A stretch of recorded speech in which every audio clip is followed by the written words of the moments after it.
J'ai froid. Je vais juste me mettre un chandail. J'ai comme froid un peu. Vas-y. OK. Super. Est-ce que t'es OK pour qu'on commence? Oui. Comment t'appelles-tu? As-tu décidé si tu allais être anonyme ou non? Je vais prendre mon prénom. Qui est? Annie. Salut Annie. Salut. Tu nous appelles d'où? Parce que là, on est au téléphone. Tu nous Oui, je appelles suis à d'où? Montréal, au Québec. Super. Pourquoi t'as eu envie de participer au podcast? Pourquoi c'était important pour toi de témoigner?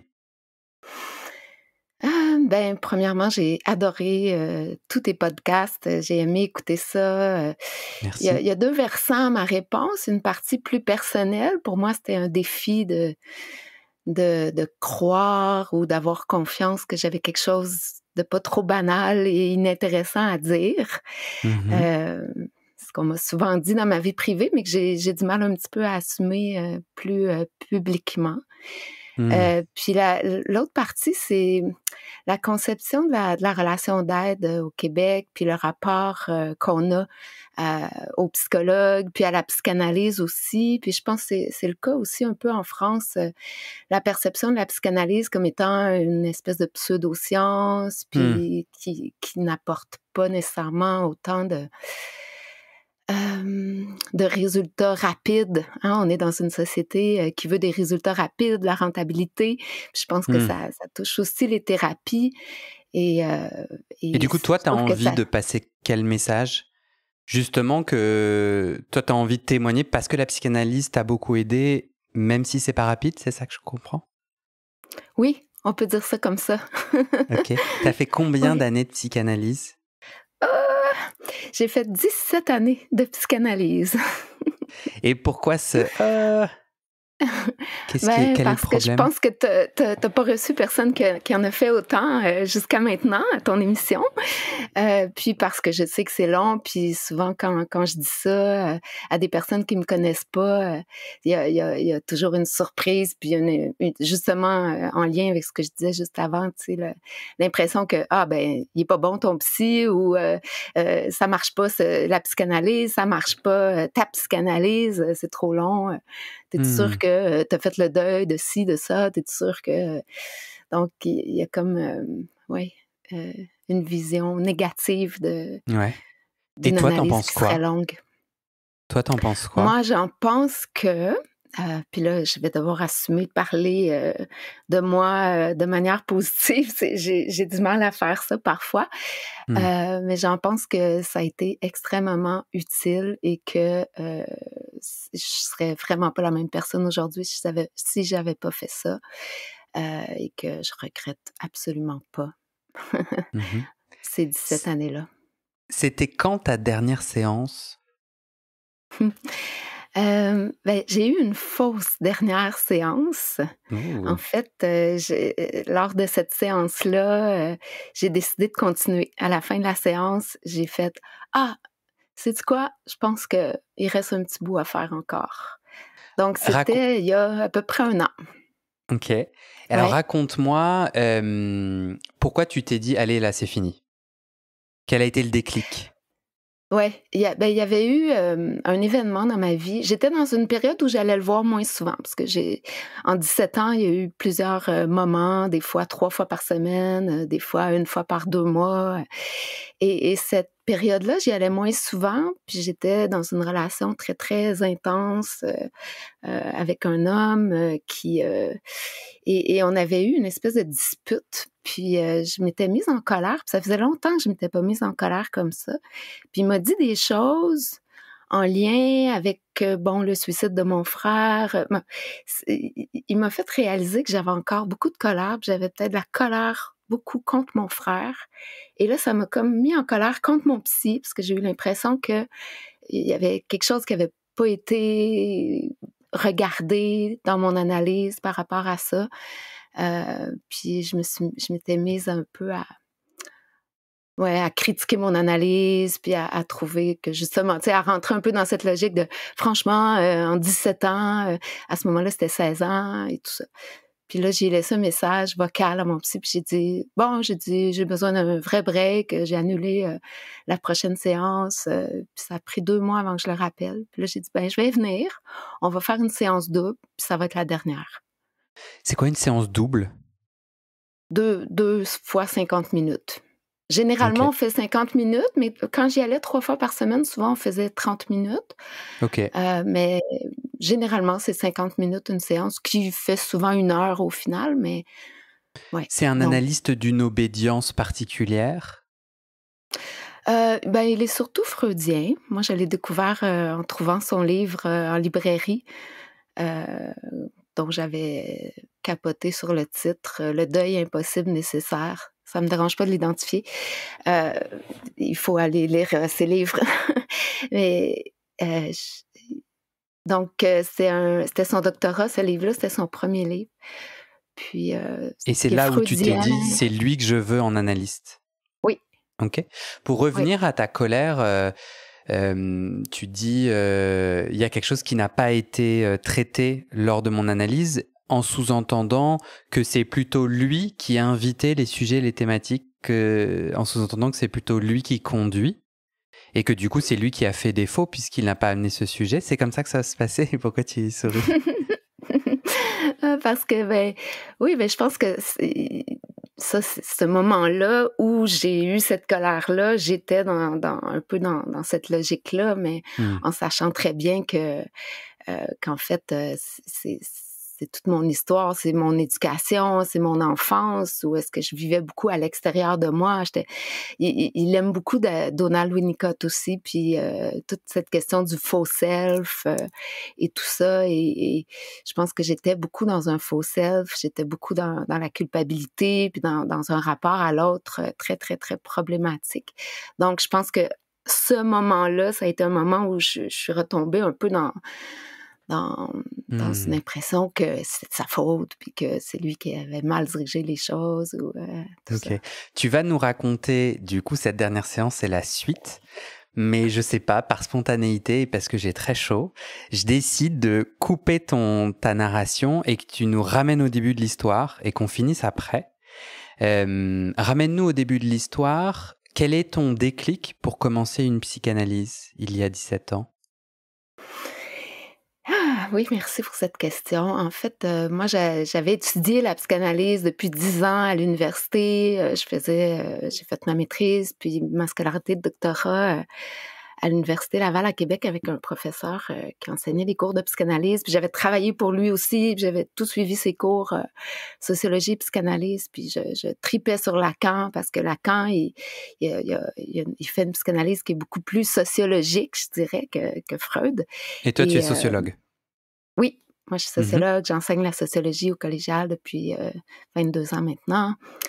Et donc, je pensais pas avoir besoin. Tu sais, les sociologues, on a souvent un gros ego des fois, puis j'étais dans une logique, j'ai pas besoin de psychanalyse, un gros ego, puis un anti-individualisme très critique du capitalisme, du bien-être et tout ça. Donc, même si mon frère s'était suicidé, j'allais passer au travers et voilà. Et mon frère s'était suicidé en 2000, mais en 2003-2004, ça commençait à aller vraiment mal, mon affaire. J'avais du mal dans mes relations, j'avais beaucoup de conflits, j'avais beaucoup de colère. Et je l'ai faite pour mon chum à l'époque.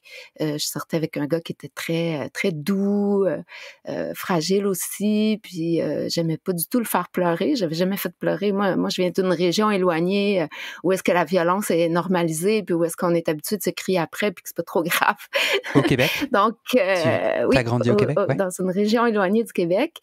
Et donc, ce gars-là, c'était un artiste très doux, puis je le faisais pleurer, puis je pouvais pas supporter ça. Donc, ça, c'est l'élément déclencheur. Mais en fait, la vraie cause, mon besoin, c'était sans doute dû à toute mon éducation, à toute mon histoire. J'étais polytoxicomane à ce moment-là. Excuse-moi, ça veut dire quoi, polytoxicomane? Je prenais différentes drogues. D'accord. J'étais ça m'a jamais empêché de rien réaliser, tu sais. J'ai fait mon bac, ma maîtrise quand même, et je consommais pas pour travailler et pour aller à l'école, mais j'avais quand même, disons que c'était de l'auto-médication beaucoup, beaucoup. Et, et donc, c'est ça, Tu te balades en j'avais librairie, cherché. tu te balades en Oui, librairie, tu ouais, tombes sur cet ouvrage que tu oui, lis, et là, ouais. qu'est-ce qui t'a, de cet ouvrage, quelle pensée principale ou quelle proposition dans l'ouvrage t'a vraiment touché et Oui. décidé à aller le voir? Alors, ça fait 1 an que je suis en analyse avec une psychanalyste qui ne dit jamais rien et que je pleure à chaque séance. Tout le long de la séance, je pleure, je pleure, je pleure. J'ai l'impression qu'elle a dédain de moi, j'ai l'impression que je la dégoûte, j'ai l'impression Hmm. qu'elle me juge. Et c'est très difficile comme analyse. Et je me dis, qu'est-ce que je fais là? Qu'est-ce que je fais là? À y T'as retourner chaque commencé semaine. par ça. Donc d'abord, Oui. d'accord, t'as commencé Ouais. par une Alors là, on analyste est en mutique. 2005 et depuis Hmm. 2004 que je suis avec elle. Et là, je tombe là-dessus, Le deuil impossible nécessaire, juste le titre m'a fait triper. Puis là, j'ai lu le 4e de couverture. Puis à ce moment-là, je me préparais pour un voyage dans le Sud et j'ai dévoré le livre. Hmm. Et je reviens au cégep et je dis à un de mes collègues, « Hey, t'as-tu vu ce livre-là? Il est merveilleux. » Il dit, « Ben oui, je l'ai vu, c'est mon meilleur ami qui l'a écrit. » Je fais, « Hein, Ah, quoi? » Et là, il me dit, « Ouais, ouais. » Puis là, je laisse ça de côté un peu. Puis c'est quelques mois plus tard, peut-être 6 mois, peut-être 1 an, même pas plus. Là, je lui dis, « Hey, tu sais, ton ami qui avait écrit le livre, est-ce qu'il fait de la thérapie? Est-ce qu'il fait de la clinique? » Il me dit oui. J'ai dit, « Donne-moi son numéro. » Puis c'est comme ça que je suis allée le voir pour la première fois. Et il était nietzschéen, il parlait beaucoup de Nietzsche dans son livre, et moi, je tripais, c'était mon philosophe favori, Nietzsche. Et sa conception de Freud aussi était très critique. Puis il y a un penseur social chez Nicolas Lévesque qui est vraiment pas c'est le nom de ton orthodoxe. analyste.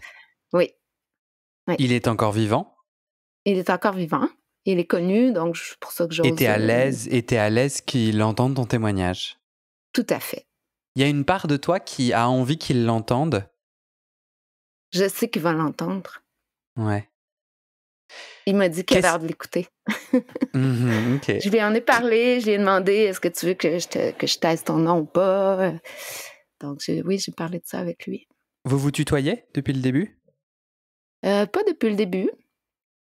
On s'est vouvoyé peut-être une dizaine de séances maximum. J'ai une question culturelle. Est-ce que, même si moi j'habite à Montréal, mais je me souviens pas bien, le tutoiement ici à Paris, moi j'habite à Paris, le tutoiement est moins facile. Je crois que dans aucun témoignage, les gens tutoyaient leur analyste, mais je peux me tromper. Toi, au Québec, c'est vraiment une habitude et on ne peut rien y trouver comme signifiant ou pas? Déjà, au Québec, effectivement, c'est moins vu comme étant trop familier qu'en France, le tutoiement. Mais en plus, moi, je viens de l'Abitibi, donc là-bas, il y a encore moins de vouvoiement. C'est une Euh, région, l'Abitibi, c'est une donc, région. ouais, Mhm. une région du nord du Québec. Et le vouvoiement, pour moi, c'était vraiment pas naturel là, quand je suis arrivée à l'université pour la première fois et tout ça. Mais je dirais que chez les grands intellectuels québécois, le vouvoiement est plus de mise. Mais lui, même si, bon, son père était philosophe, euh, assez connu au Québec et tout ça, et professeur, et euh, je- je- il a visiblement comme intérêt de parler à tout le monde, d'avoir une accessibilité pour le grand public. Il fait des émissions de radio. Ses livres sont pas compliqués à lire, c'est Mm. accessible. Ok. Donc, ça joue sûrement aussi sur le fait que pour lui, c'est naturel aussi le tutoiement. Ok. Qu'est-ce que tu as découvert en 17 ans? Et je sais la difficulté de cette question, parce que c'est beaucoup, 17 ans. Mais si on essayait comme ça d'identifier les grands nœuds que tu as Oui, travaillés, tu oui, dirais j'ai que c'est réfléchi lesquels? à ça, puis en fait, j'ai trouvé 2 grands nœuds, puis je me suis aperçue qu'il y avait comme un grand nœud qui chapeaute ces 2 nœuds-là. Mhm. Alors, le grand nœud, je vais juste l'évoquer, puis peut-être j'y reviendrai pour expliquer pourquoi finalement ma dernière séance n'a pas été ma dernière séance, le petit bout qui Mhm. me reste. C'est mon obsession de la vérité. Je le dirais Ok. comme ça. C'est peut-être pas si problématique dit comme ça de vouloir la vérité, mais je pense que mon obsession de la vérité était problématique. Puis les 2 nœuds en dessous, il y en a un qui est plus, je dirais, une espèce de désir d'impossible. Un désir d'impossible, puis un rapport entre le désir et la peur chez moi, où est-ce que les 2 peuvent se confondre dans certaines manières de les considérer. Il y a un nœud comme ça, puis l'autre nœud, c'est plus dans mon rapport à moi-même, dans mon rapport aux autres, mon acceptation de moi-même, ma capacité à faire se rejoindre une espèce de grande humilité chez moi. On m'a souvent dit que j'avais pas d'orgueil. Puis à la fois, puis ça rejoint l'autre nœud, en fait, mais un besoin de reconnaissance, un besoin de sentir que j'existe, puis que j'ai une valeur quelque part, puis que cette valeur-là est pas pire ou moins pire que celle de l'autre. C'est marrant parce que quand tu décrivais ton analyste, moi, il m'écrase un peu. Mais on est d'accord qu'on s'en fout, hein, et que c'est. Moi, dans ma tête, j'étais là, mais je continue à dire que j'ai chaud, hein. Là, il fait chaud chez moi, et peut-être je me sentais un peu. Il arrive avec tous ses livres, tout son savoir. C'est un homme. Bon, du coup, je l'imagine plus âgé. Il est très reconnu. Ok, toi, du coup, je te le vois l'idéaliser. Là où moi, ça me pose question, je me dis, est-ce que moi j'aurais envie que mon analyse, je l'idéalise, je le mette sur un piédestal à ce point-là? Comment tu réagis? On peut pas te voir puisque c'est un peu... Ok, mais toi, je voyais Annie hocher de la tête avec un grand sourire. Qu'est-ce que tu pensais quand je te... Bon, premièrement, il a 4 ans de plus jeune que moi, 3-4 ans, je pense, à peu près. Ah, intéressant. Oui, comme je te dis, j'étais en train de faire mon doctorat quand j'ai trouvé son doctorat qui venait tout juste d'être publié en livre. Donc, c'était son tout premier livre. Mais c'est une star. Il fait de la radio, il vulgarise et tout. Non, toi, ça t'aide. En fait, ma question, c'est... C'était pas le cas à ce moment-là. C'était pas du tout le cas à ce moment-là. Hein. C'est grâce à moi. Toi, ça a aidé ton chemin? T'as aidé sur ton chemin de thérapie?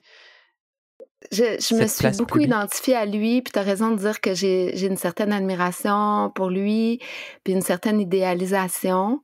Puis je pense que ça dépasse un peu le transfert dans le sens, je sais pas si je peux dire ça comme ça, mais dans le sens où c'est pas quelque chose qui a fait obstacle. En tout cas, si ça fait obstacle, ça a permis en analysant cet obstacle-là, ça a permis d'avancer dans mon analyse. Il y a un exemple concret qui te vient? J'avais besoin de ça, je pense, parce que j'avais besoin d'un modèle. J'avais besoin de quelqu'un comme ça qui m'amène, qui m'apporte une image de moi qui soit moins autodénigrante et le fait que je sente son appréciation parce qu'il lisait mes choses aussi, il a lu de mes textes, il me donnait des commentaires. Donc, il fallait, j'ai l'impression qu'il fallait que... Puis pas le côté vedette, là. J'avoue que le côté vedette, un peu, tout ça, à un moment donné, ça a posé problème. Pour ça que tantôt, j'ai fait de la joke, j'ai dit c'est grâce à moi qui est devenue une star. Je blague, là, je joue le gros ego quand je dis ça, mais oui, ça m'est arrivé de lire dans ses livres l'impression que, il a pris ça chez moi, ou, tu sais, Donc, il y a toute cette dynamique-là où est-ce que j'ai beaucoup travaillé mon ego en analyse qui est tout le temps dans les 2 extrêmes, tu sais, de l'autodénigrement extrême, puis à la fois l'impression que le monde devrait connaître Annie. Donc, Ouais, d'essayer ça de venait me travailler recentrer. ça. Est-ce que tu Oui, peux beaucoup, m'amener beaucoup. dans ce nœud d'acceptation de soi-même, de toi-même, avec un peu des exemples concrets qui montrent comment le travail de la psychanalyse s'est fait pour toi? Est-ce que tu as des souvenirs d'anecdotes, de moments clés, de tournants? Ah, j'en ai beaucoup. Je vais peut-être te répondre légèrement à côté de ta question. Euh, Bah, prends-en un au pif, hein. Si t'en as ouais, c'est ça. beaucoup, prends celui qui vient. Ouais, j'irai avec le tout premier. C'est un souvenir, on appelle ça des souvenirs écrans en psychanalyse. Je suis toute petite, toute petite, toute petite, puis je me regarde dans la vitre du fourneau chez moi, puis je danse, puis je chante, puis là, je chante probablement trop fort, puis cette journée-là, ma mère... ma mère me gronde un peu de crier moins Hmm. fort ou de chanter moins fort et, et je me souviens de me regarder dans la vitre du four puis de me dire, voyons, c'est pas moi qui crie, c'est elle. Et c'est l'autre qui.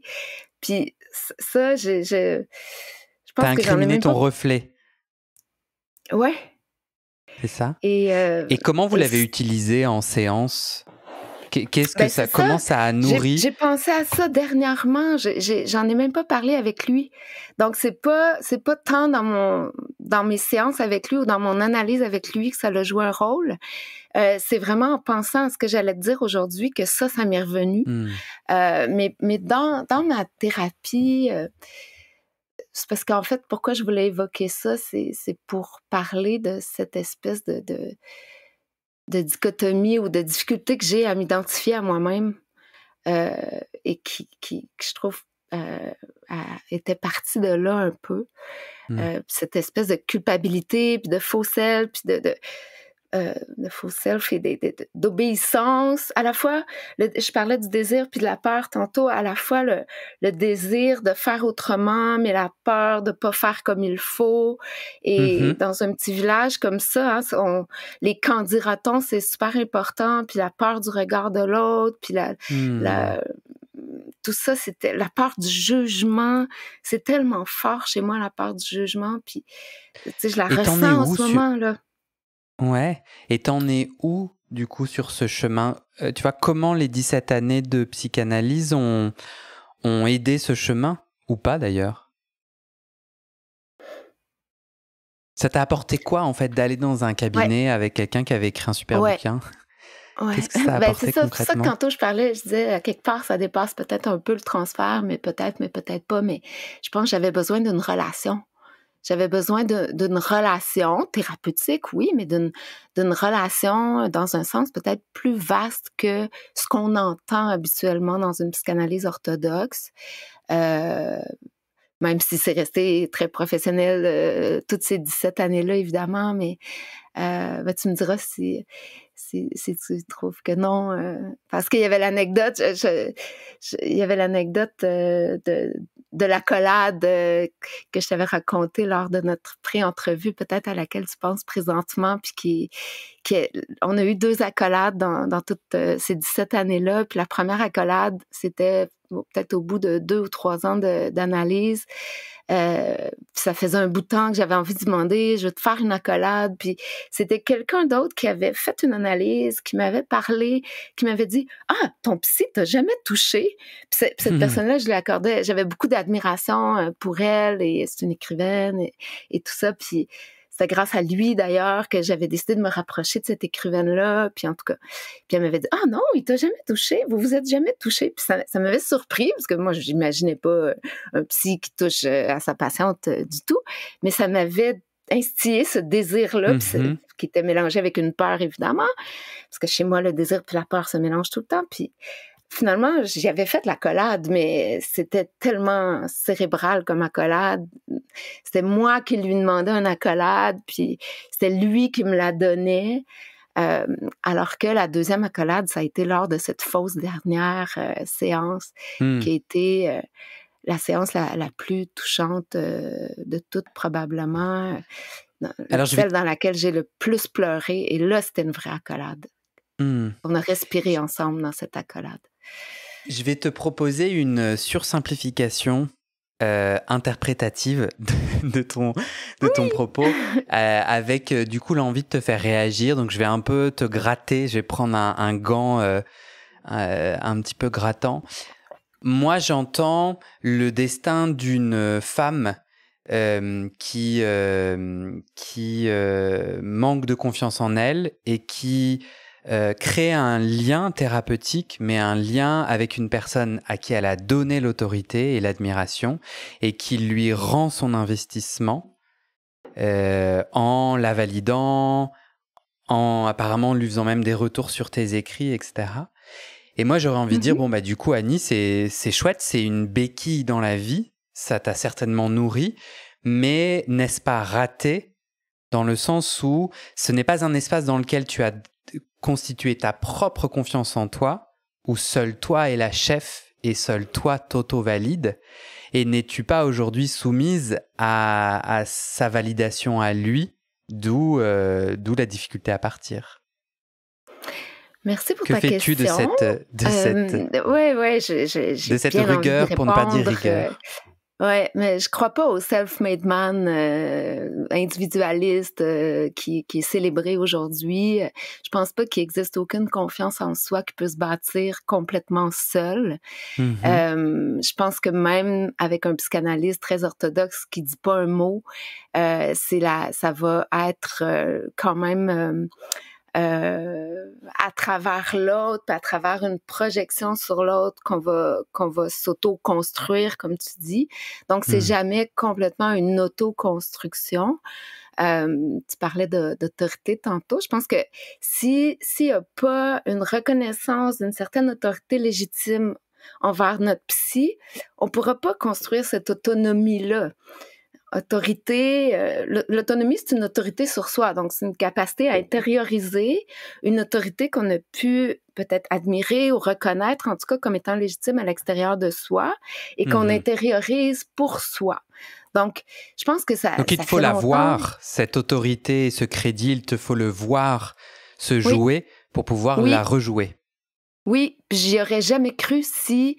j'avais pas pu l'admirer si il m'avait pas donné ce retour-là quand même un peu plus substantiel, bien que tu sais c'est vrai qu'il parle plus que la première analyste que j'avais, mais je pense que dans ses manières de me parler, il a jamais dirigé ma pensée, il a jamais dirigé mes valeurs, il a jamais non, j'ai pu me reconnaître en lui parce que l'image de moi qu'il me rendait était puisée à même ce que moi je lui donnais de ce que je pensais de moi. Sur le deuxième nœud, que tu parlais Est-ce que ça te convainc un peu, Guillaume, ce que je dis? Ou... Ouais, tu peux remettre ton gant de crin, hein? Non, oui, c'était le mot que j'ai cherché. On s'en fiche. Non, en fait, j'ai pas de jugement là. En tout cas, si je juge, moi, ça m'empêche de te poser des questions et de t'entendre. Donc là, je suis pas connectée à moi personnellement en tant qu'individu, ce que j'en pense. Et si, je crois qu'à un moment donné, je me suis dit, je suis pas d'accord. Moi, j'aimerais vraiment pas qu'il y ait ça dans ma vie, que quelqu'un comme ça détienne. J'allais dire non, je veux pas. Et puis, je pouvais même partager avec toi ce podcast-là. Moi, au début, je l'ai commencé et j'avais beaucoup envie qu'il soit validé. J'espérais que les gens me disent « j'aime bien », etc. Et je vois, en fait, que quand les gens le font, soit ils aiment, soit ils aiment pas, mais leurs commentaires ne me donnent pas ma valeur ou la valeur du podcast. Alors que moi, je pensais, voilà, moi, s'il y a plein de gens qui aiment, c'est donc un podcast réussi. J'ai découvert qu'en fait, non, la validation de l'autre ne touche pas ce qui est dans mon cœur. Donc moi, quand j'aime pas un épisode, même si tout le monde l'aime, il faut que j'aille à la rencontre de moi, mon avis, et que, je travaille moi, ma stature. J'ai la même chose à te dire concernant mon psy. Et alors, attends, je vais au bout parce que d'un côté, je me disais, c'est non. Je suis pas d'accord avec Annie. J'aimerais pas entretenir une telle relation. Et après, je me suis dit, mais c'est faux. J'en ai énormément des relations comme ça. J'ai aujourd'hui repris une thérapie pas une psychanalyse, mais une thérapie où justement le thérapeute pose des mots et pose des avis qui sont comme des tremplins pour moi. Moi qui justement décriais un peu ce pouvoir qu'on peut donner à l'autre. En fait, moi je vois que là ce thérapeute, il m'offre plein de trucs. Il y a des trucs sur lesquels je rebondis, d'autres pas, et qu'il ne détient pas les clés de mon estime de moi.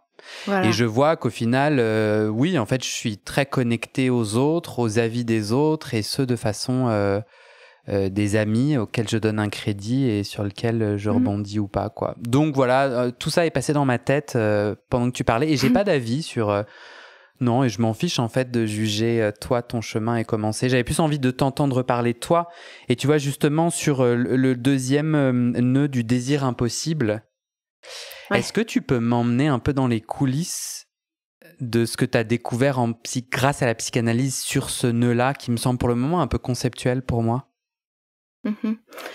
En fait, j'avais des grandes attentes. Je te disais tantôt que j'avais à la fois une espèce d'image très négative de moi, puis à la fois une impression de pouvoir faire des grandes choses, puis d'être bloquée dans ces grandes choses-là. Et tu parles de quoi? Professionnellement, personnellement? Excuse-moi. Ouais, mais je pense que ça a toujours été dans tous les domaines, en fait, dans tous les domaines de ma vie depuis le tout début. Puis ça, c'est mon rêve récurrent d'enfance que je veux te raconter, qui est un rêve dans lequel je suis enfermée dans une boîte avec mon père. Et la boîte, il n'y a pas de porte, là, c'est complètement clos. Je suis enfermée avec mon père et il y a comme une voix qui est une espèce de voix divine là, qui dit en voulez-vous des gros ou des petits? Et là, il y a moi qui crie j'en veux des gros, j'en veux des gros. Puis il y a mon père qui dit non, non, non, ramasse-en des petits à terre.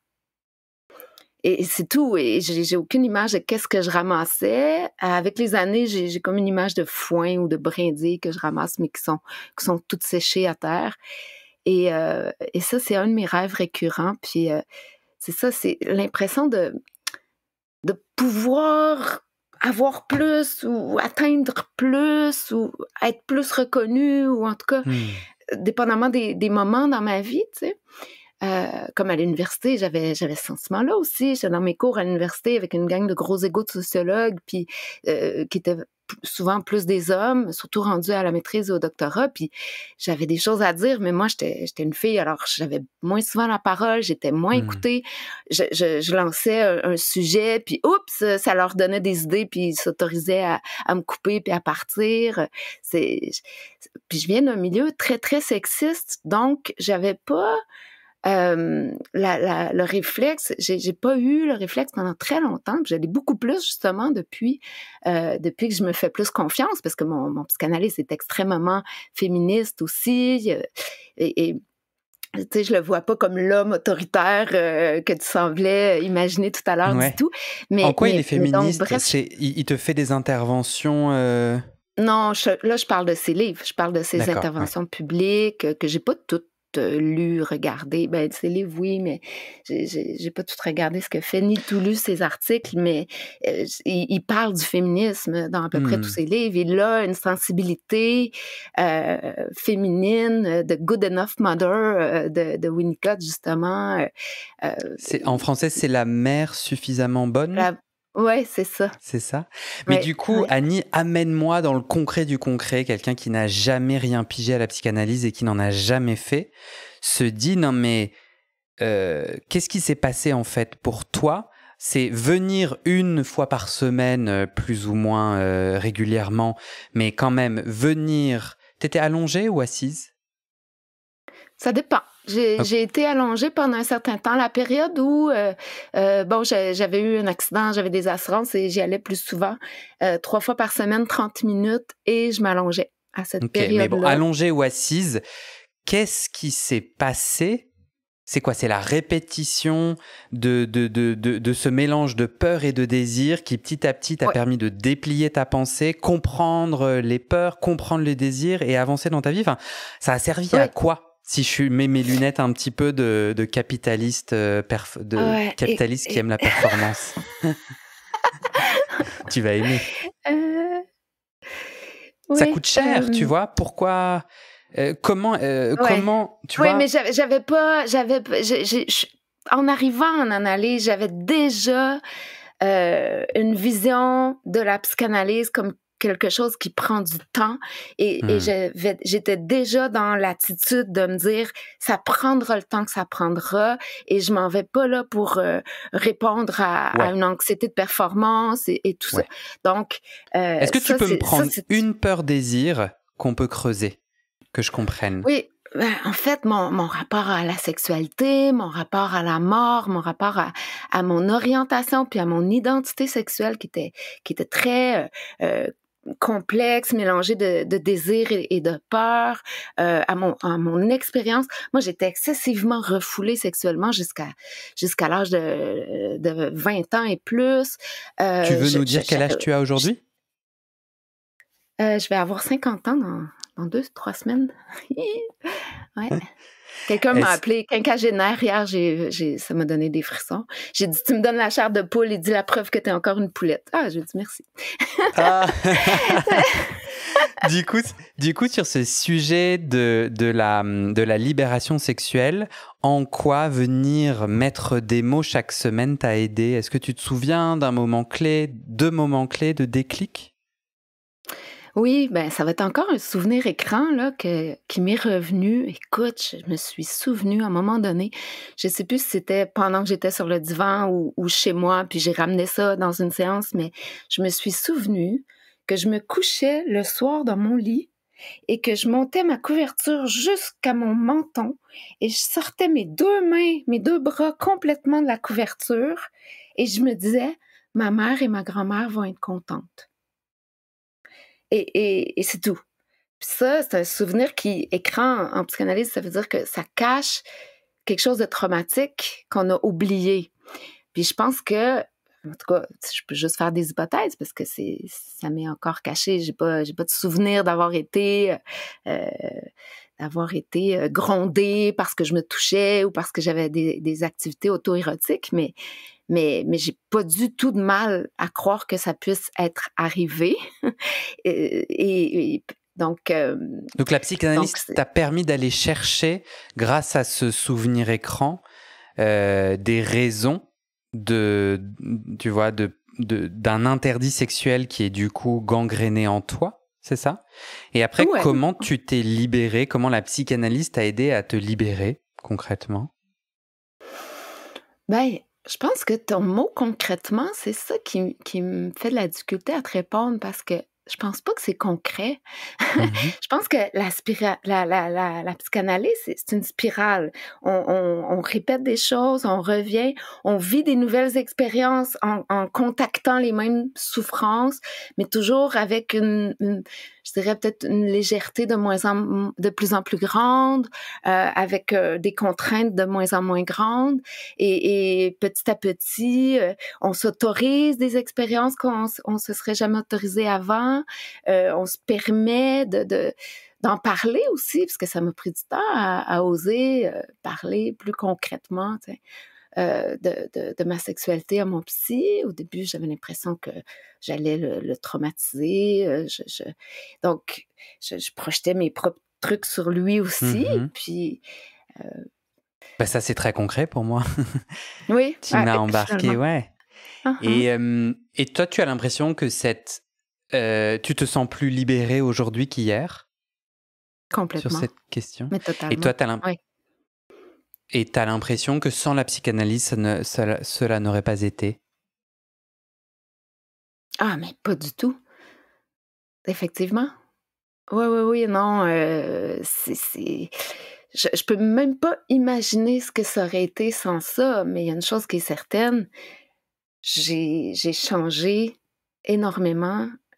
J'étais quelqu'un de complètement coincé, de complètement fausse. J'étais dans l'extérieur. J'étais dans une image de moi. J'étais tout le temps en train de vouloir contrôler ce que les autres pouvaient penser de moi, l'image que je pouvais avoir pour les autres. Je me chicanais avec les autres constamment pour essayer de leur faire comprendre mon obsession de la vérité. Là, c'était, je veux que tu sois parfaitement d'accord avec l'image que moi j'ai de moi, qui était une Mmh. fausse image en plus, Donc, tu vois, j'étais dans le faux d'un côté comme de l'autre, là. Donc, tout ça, ça n'existe plus, là. Ou tu sais, quand ça existe, c'est que je vais vraiment moins bien ou c'est que je vis une situation très confrontante qui me permet pas de me raccrocher à mon expérience déjà passée et déjà propre, pas propre, mais en tout cas nettoyée ou assainie de toutes ces mauvaises conceptions-là de moi, perceptions-là de moi, impressions-là de ce que je vaux. Du coup, ça me donne envie de te demander, puisque tout ça est terminé, pourquoi continuer? Du coup, je t'invite à raconter cette fausse dernière séance, la suite, et après, je te demanderai pourquoi, si tu as continué et t'en es où aujourd'hui. Ouais. Du coup, si je fais un résumé rapide, tu fais une pause, tu contactes ton analyste, tu décides de faire une pause. 2 mois plus tard, tu dis, allez, on fait une dernière séance. Tu arrives à la séance avec beaucoup de colère. Et qu'est-ce qui s'est passé alors à cette fausse dernière séance? Ouais, mais il s'est passé un petit truc entre les deux, c'est-à-dire que quand j'ai laissé le premier message pour dire là, je suis trop en colère, puis c'était un message dans lequel on sentait ma colère, c'était un message vocal, et je disais, j'en reviens pas, j'étais vraiment en colère, et il m'a T'en reviens pas répondu... qu'il n'ait pas abordé le sujet c'était du suicide de ton frère, c'est ça? J'en reviens pas d'avoir autant de colère après autant d'années de psychanalyse, puis que cette colère-là ait pas pu s'exprimer avant. Puis là, je le tenais responsable parce que j'ai dit, c'est complaisant, t'as été trop gentil avec moi, t'as été trop... quasiment, tu sais, je veux pas dire ce mot-là parce que c'est pas ça, mais t'as été trop aimant, tu sais, trop presque admiratif ou c'était complaisant. C'était le mot complaisant qui me revenait, puis ça m'a empêché de ressentir une colère que j'aurais pu projeter sur toi en tant qu'analyste parce que tu comprends? Donc, le tableau, l'écran n'était pas suffisamment vide pour que je puisse projeter ma colère. Et là, j'en voulais. Mais j'ai pas dit ça. Sur le premier message, j'ai juste dit, j'en reviens pas d'avoir autant de colère. J'ai pas tout dit ce que je viens de te dire. Mm-hmm. Mais c'était ça que moi, j'avais en tête. Mais j'étais trop en colère pour lui dire. C'est ça que je lui disais sur le message. Je suis trop en colère pour te l'exprimer. Et je sais pas si on va se revoir, mais pour l'instant, je suis trop en colère. J'annule ma séance. Et là, il me laisse un message, il me semble écrit, en disant « Annie, je suis dans le noir, je comprends pas. Ma porte te sera toujours ouverte. » Et là, il me dit une phrase, et c'est cette phrase-là, je pense, qui a tout changé, puis qui a fait que ça a fait son chemin en moi, puis que j'ai décidé d'y retourner quelques semaines plus tard, quelques mois plus tard, je sais plus. Il m'a dit « Je suis très attachée à toi. » Et ça, j'étais pas, tu sais, sur le coup, j'étais vraiment en colère, donc j'étais pas certaine que c'était une bonne chose qu'il m'ait dit ça. J'étais là, qu'est-ce qu'il me dit là? Pourquoi il fait ça? Puis tu sais, tantôt, je veux juste faire une mini parenthèse, tu sais, sur la dépendance qu'on peut avoir envers le psy. J'ai cru que tu semblais un peu voir ça comme étant très négatif, mais ça, c'est quelque chose qui m'a répété quelques fois en analyse pendant ces 17 années-là, qu'il y a des bonnes puis il y a des mauvaises dépendances. Au Japon, la dépendance affective, c'est pas négatif comme ça peut être dans la Bible des psychiatres, des psychologues dans le DSM. Donc, la dépendance affective. Même dans le cadre d'une thérapie payée. Oui. C'est dans ce cadre-là que lui, il m'a évoqué cette idée-là. Et au Japon, cette idée-là... je crois qu'au Japon, dans la description des symptômes de maladie mentale, il y a l'indépendance affective à un moment donné, ou quelque chose comme ça. Ça fait longtemps, là. C'était pendant mon doctorat, le prof dont je parlais tout à l'heure qui avait dit ça. Mais donc, si je reviens, c'était une parenthèse. Qu'est-ce que je suis très attachée à toi. Alors, moi, ça me gêne. Moi, je te dis, ça me gêne. Oui, je sais. Mais c'est pour ça que... Oui, je sais. Et toi, et toi alors, qu'est-ce que t'en as fait de cette parole? Pourquoi elle t'a ramené en Alors, séance? c'est ça. Sur le coup, ça m'a juste mis plus en colère. J'ai dit, c'est ça, tu sais, me redonner un petit shoot, là, pour que je revienne, là, tu sais, un petit fixe, là. Et il m'aura pas comme ça. Et là, je suis en colère. Puis là, tantôt, tu parlais, bon, le fait que c'est une star, entre guillemets, puis tout ça, ça venait un peu ajouter... à ma colère, tu sais, en me disant, ouais, c'est ça. Bon. Alors, bref, finalement, j'y retourne parce que euh, euh, moi aussi, je suis attachée à lui et parce que c'est une relation importante pour moi, puis je ne voulais pas le laisser dans le noir comme ça. Je ne trouvais pas qu'il méritait ça. Et je trouvais important de venir au moins lui expliquer.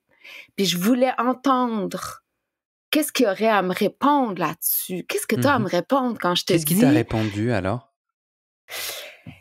Il m'a laissé répondre toute seule, essentiellement, comme un bon psychanalyste. Et je me suis assise sur le divan. Il s'attendait pas à ça. Je suis rentrée dans la séance. Et il s'installe comme du côté gauche pour que je m'en aille vers la droite. Et moi, je le contourne par la gauche. Je pitche mon sac à terre, mon manteau. Et je m'assois dans un fracas presque sur le divan dos à lui. Et là, je pars à pleurer. Et là, je pleure. Et là, je pleure. Et là, je commence à l'engueuler. Puis écoute, j'avais jamais fait ça en 17 ans, être en colère contre mon psy. Et là, j'explique ça, puis là, j'ai dit, c'est pas normal, puis moi qui est tellement colérique, puis comment ça se fait, puis puis j'avais plus autant de colère dans ma vie depuis un bon bout de temps, parce que bon, c'est ça, la psychanalyse faisait quand même son effet, puis je pense que le fait que j'avais juste pas envie d'être en colère contre lui, ça depuis des années, ça venait m'enlever aussi de la colère dans ma vie, me permettre d'adoucir toutes mes relations, parce que oui, tu projettes sur ton psy tes autres relations, mais tu projettes aussi sur tes autres relations, ta relation avec ton psy, puis tout ça, ça me faisait du bien, puis c'était correct, mais en même temps, là, j'avais une relation dans laquelle ma colère était plus stimulée à ce moment-là. Et là, cette personne-là avec qui j'étais en relation qui me dit « J'ai l'impression que tu projettes la colère que t'as contre ton frère sur moi. » Et ça m'avait fait capoter de me rendre compte que j'avais encore de la colère, que j'avais de la colère contre mon frère parce qu'il s'était suicidé. Et là, comment ça se fait que j'ai jamais adressé ça en psychanalyse, dans ma psychanalyse et tout ça? Puis là, il m'a rappelé qu'on en avait parlé. Ça, c'est une des rares choses qu'il a dites pendant cette séance-là. Là, j'ai recontacté toute cette douleur-là du suicide de mon frère, puis de la colère. Puis c'est comme si la spirale n'était pas repassée tant que ça par là. Puis que là, j'étais à ce moment-là dans un besoin de repasser par là.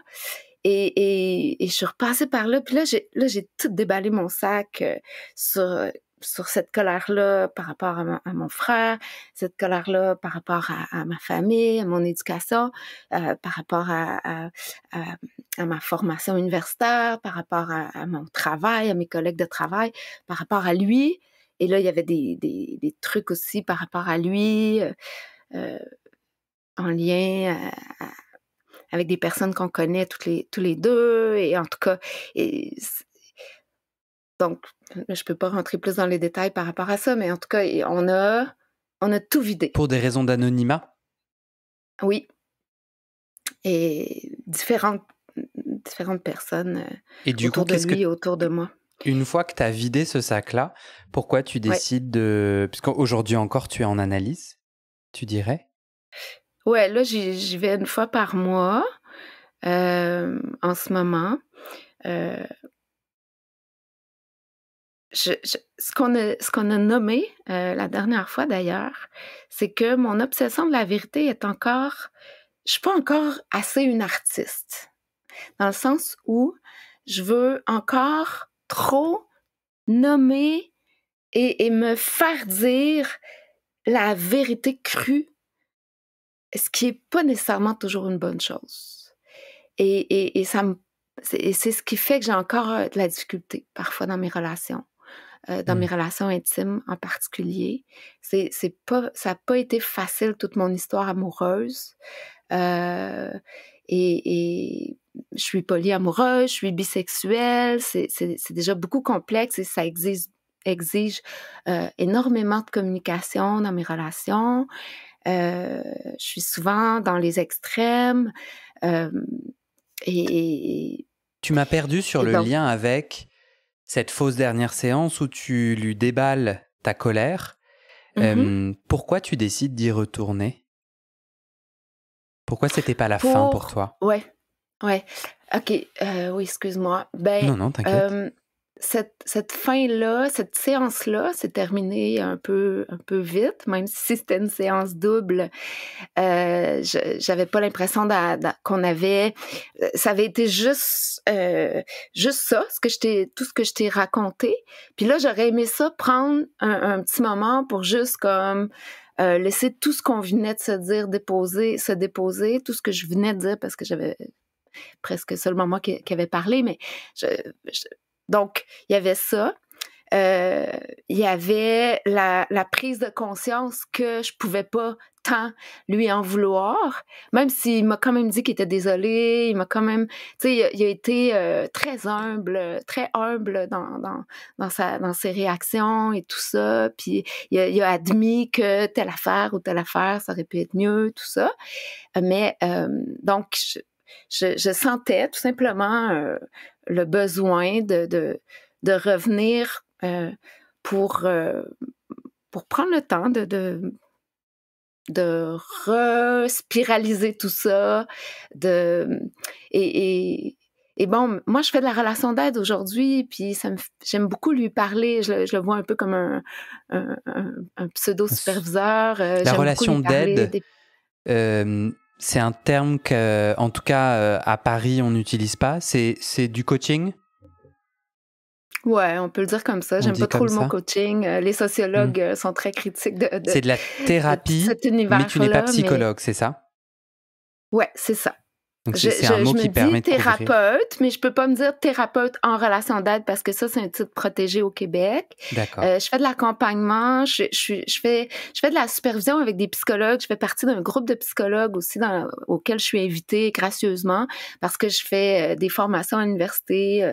J'ai fait deux formations de second cycle à l'université avec des psychologues, un en présence attentive, puis un en approche participative, qui sont deux super belles approches qui m'aident beaucoup aussi. Je donne même des petits cours à mon psy de ces approches-là parfois parce que je trouve ça extrêmement aidant.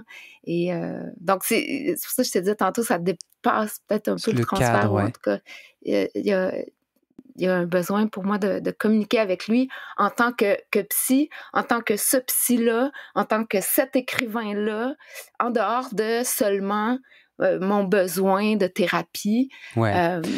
Toi, tu te vois en analyse encore. Il y a des gens qui restent toute leur vie. Est-ce que toi, tu aimerais, tant qu'il est possible, rester en analyse toute ta vie, ou t'en es où? Ou t'as l'impression que ça peut se finir là prochainement? T'es où sur cette question de la fin, FIN? Oui. Je me suis déjà dit que ça serait interminable. C'est Lacan, d'ailleurs, qui parle de ça, la psychanalyse interminable à un moment donné. Mais je pense que c'est interminable, même si je l'arrête. Il va y avoir toujours quelque chose qui va continuer parce que je vais porter cette analyse-là en moi, je vais porter ces interactions-là que j'ai eues avec lui toutes ces années-là en moi. Est-ce que je vais arrêter complètement? Est-ce que j'irai le voir une fois par année peut-être? J'ai pas envie vraiment de statuer là-dessus. Je considère que je suis vraiment rendue à la fin. Mais j'aime bien aller lui répéter que c'est la fin encore un peu et voilà, c'est ça que je répondrais. Merci. Je me demande si tu as quelque chose que tu veux ajouter. Est-ce qu'il y a un élément Ben, j'avais préparé une autre petite anecdote. Tu m'avais dit, si tu as des anecdotes. Je ne sais Ouais, pas si c'est pertinent maintenant, mais oui, vas-y. peut-être avec cette histoire de la spirale, tu sais, c'est que moi, depuis toute jeune, un des premiers souvenirs que j'ai aussi, c'est cette tendance à ne jamais vouloir repasser dans les mêmes chemins. Et je me souviens, j'allais à l'école. L'école était juste à côté, là, à 5 minutes de marche. Et donc, c'était toujours le même chemin. Mais je prenais toujours un autre chemin. Je passais dans la boîte. Je faisais le tour du puiseur dans la rue. À la C'est limite, quoi je la boîte? déplace. La boîte, c'est de la terre mélangée à de l'eau. De la boue. Hmm, La ok. boue. Et parce que parfois, je prenais le petit sentier à côté, je passais dans les bois, Hmm, je bougeais des petites roches de place pour... il fallait toujours que ça soit différent. Puis un des souvenirs qui m'est revenu en psychanalyse, puis ça, c'est un autre rêve récurrent que je fais même encore parfois, c'est de rentrer dans un espace ou d'arriver dans un univers et que là, tous les objets sont placés d'une certaine manière et que tout d'un coup, je veux revenir puis je me reconnais plus parce que les objets ont été déplacés ou je veux y retourner une autre fois, je veux amener quelqu'un à cet endroit-là et là, je veux lui faire visiter puis là, pouf, tous les objets ont changé de place. Et hmm. pendant mon analyse, ça m'est revenu.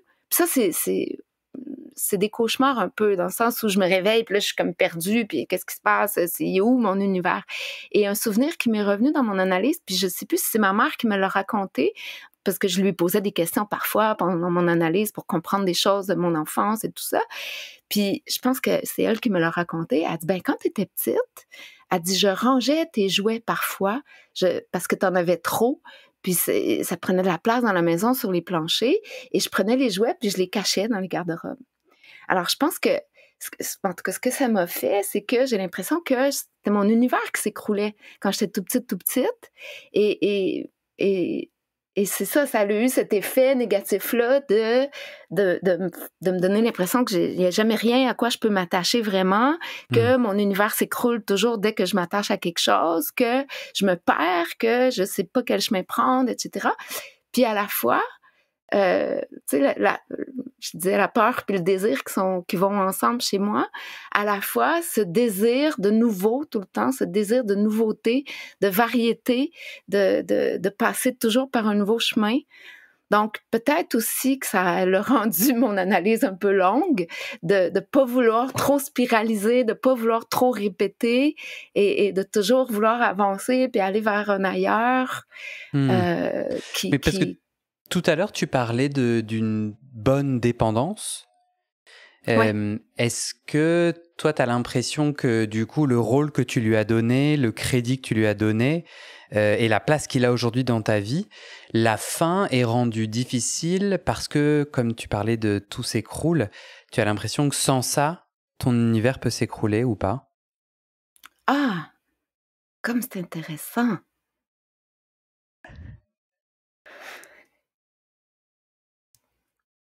Je te dirais que j'avais jamais pensé à ça, OK? Honnêtement, j'avais jamais pensé à ça. L'effet que ça a sur moi est pas, «Ah oui, c'est ça», tu sais? Non.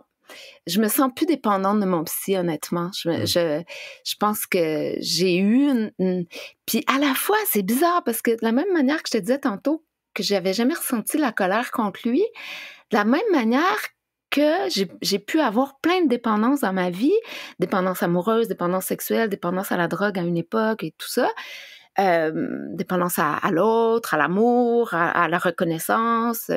Mmh. À la fois, j'ai jamais ressenti, peut-être parce que je savais qu'il était là puis que j'allais pas le perdre. J'ai Bah, jamais c'est vrai ça? ressenti Parce que la si c'est douleur d'une dépendance avec lui. ouais, Tous bah, parce tous que les aspects. tu disais, excuse-moi, tu disais que quand même il venait te valider, c'était un socle. Oui, mais ça m'a Du coup, si nourri, jamais tu ça m'a l'engueules, construit. si jamais que tu craches Ouais, ta colère, tu pourrais ouais. perdre cela. Non. Je Non. sais que je le perdrai pas pour autant, puis je l'ai bien vu à cette fausse dernière séance-là. J'ai pas du tout senti qu'il aurait pu me rejeter. À Mmh. aucun moment de toute ma vie, alors que moi, j'ai une angoisse d'abandon, une angoisse de rejet depuis toujours Mmh. qui était très forte.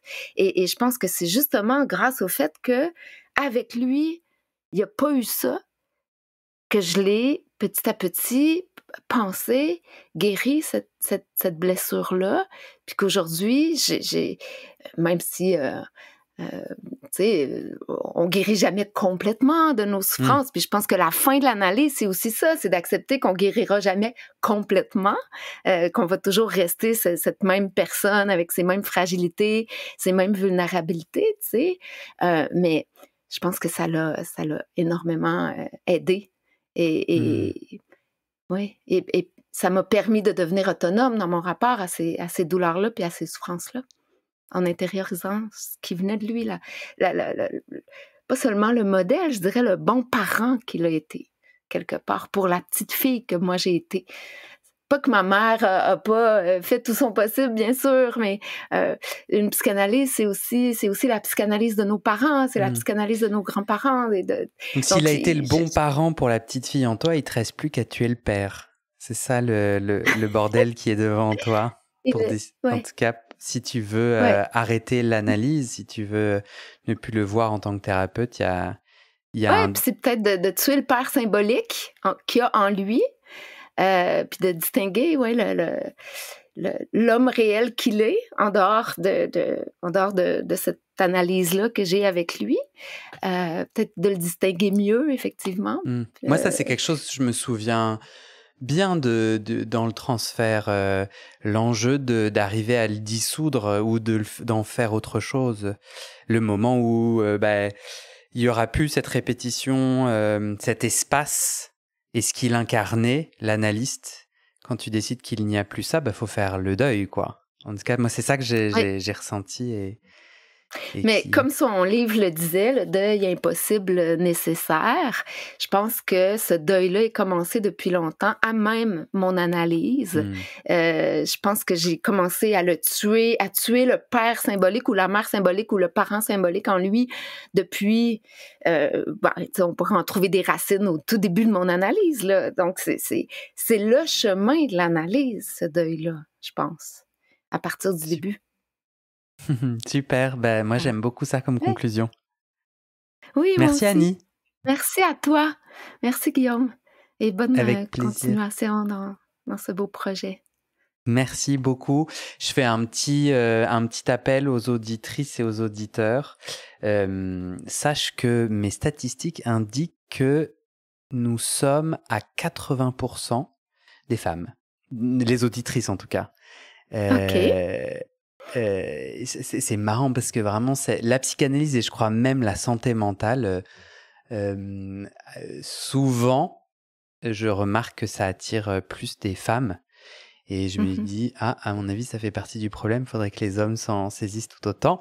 Donc coucou aux 20% d'hommes. Bon, moi je fais un petit appel aux auditrices et aux auditeurs. Je cherche les prochains témoignages. Je l'ai déjà dit, je crois dans l'épisode précédent, mais là on est en fin d'épisode, donc les gens vont pas comment on dit en québécois, vont pas péter un câble, non? Comment on dit? Vont pas capoter. Yes. Ouais, on peut dire ça. Alors, pour m'aider à trouver des témoignages, super simple, aller sur les plateformes d'écoute et mettre 5 étoiles au podcast parce qu'en fait, l'algorithme est fait. Plus il y a d'étoiles, plus du coup, quelqu'un qui va faire une recherche avec le terme psychologie par exemple, ou quelqu'un qui va écouter un podcast similaire, la plateforme va lui proposer automatiquement notre podcast préféré, Ma dernière séance de psychanalyse, et donc plus de personnes vont pouvoir l'entendre et entendre cet appel à témoigner.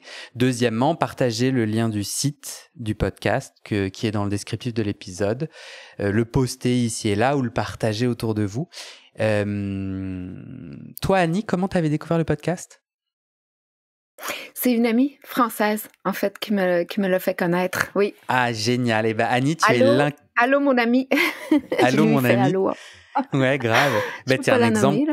T'es un super exemple de ça. Merci beaucoup, Annie. Je te souhaite du coup une très bonne journée. Je vais partager ton podcast, Guillaume. Et je te remercie. Si tu permets, je veux juste répondre à ton truc sur les hommes et les femmes. Tu sais. Ouais. Moi, je suis sociologue. Alors, il y a une différence aussi entre le sexe, je suis certaine que tu es d'accord avec moi, entre le sexe biologique et le genre. Et tu parlais de mon psy comme un homme tout à l'heure, tu sais. Puis moi, je te disais, non, il y a beaucoup de maternel en lui, il y a beaucoup de féminin en lui. Puis puis je pense que peut-être que c'est ça, il y a peut-être parfois une trop grande identification à notre sexe biologique lorsqu'on est un homme ou même une femme, qui fait que c'est plus difficile de s'intéresser à tout ça, à la relation d'aide, parce qu'effectivement, ça a quelque chose de sociologiquement plus féminin. Mais c'est en train de changer, je crois, et gardons espoir. Super. Merci Annie. À très bientôt. Merci à toi, Guillaume. Ciao. Au revoir. Bonjour, Guillaume. Écoute, il y a quelque chose qui me chicote par rapport à mon témoignage. Tu m'avais demandé de te parler des nœuds et j'ai fait... je te disais, il y a un gros nœud, c'est mon obsession de la vérité, puis il y a 2 nœuds en dessous de ça, celui du désir et de la peur, puis celui de mes relations. Puis on dirait que j'ai oublié de parler de ce dont je voulais parler là-dedans, qui était le gros nœud chez moi, qui était la culpabilité. Je crois que j'ai même pas nommé ce mot-là. C'est vrai que je suis rendue ailleurs aujourd'hui et j'ai l'impression d'avoir parlé un peu plus de là où j'en suis maintenant. Mais un des très gros nœuds que j'ai travaillé, c'est vraiment ma culpabilité, notamment par rapport au suicide de mon frère et toute cette colère qui était pendant très longtemps dirigée vers moi. C'est pour ça que je te parlais de l'autodénigrement et tout ça. Donc, c'est ça, je me sentais un peu coupable de ne pas l'avoir évoqué du tout, puis d'avoir seulement parlé de ma colère envers mon frère, qui avait été, elle, plus refoulée justement derrière cette culpabilité-là pendant longtemps. Donc, si c'était possible pour toi de juste ajouter ce petit enregistrement-là, je me sentirais mieux.